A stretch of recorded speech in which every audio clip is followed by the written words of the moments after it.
Как да платите битовите си сметки през MB Mobile? С MB Mobile може да извършвате комунални плащания към над 600 различни търговски дружества – ток, вода, топлоснабдяване, мобилни оператори и още много други. Ето как.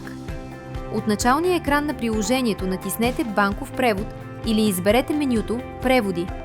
Изберете Комунални плащания.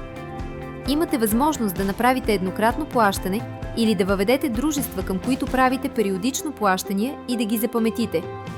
За да извършите еднократно плащане, изберете съответното меню. Ще видите списъка с категориите комунални сметки, които можете да платите. Изберете желаната, след което натиснете върху дружеството, към което искате да платите сметката си. Въведете абонатния си номер и натиснете Продължи. Ще ви се покаже прозорец със сумата, която дължите към съответното дружество. Изберете Плати сметката, от която да платите, и оторизирайте плащането. Готово! Преводът е извършен.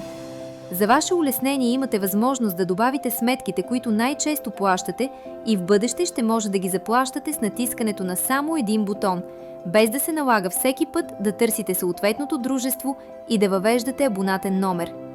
За целта, от меню Комунални плащания изберете Управление на абонаменти. В него ще видите активните абонаменти, които вече са добавени, а за да добавите нов, натиснете Добавете абонаментна сметка. Изберете дружеството, което желаете. Изпишете псевдоним, под който по-лесно ще разпознавате сметката, и въведете абонатния номер. Натиснете Активирай и след това потвърдете добавянето на абонаментната сметка с ПИН-код или биометричен идентификатор. Абонаментната сметка вече е добавена. За да я платите бързо и лесно, от Комунални плащания изберете Периодични плащания.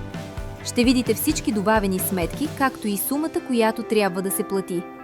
Може да платите само една от тях или няколко едновременно.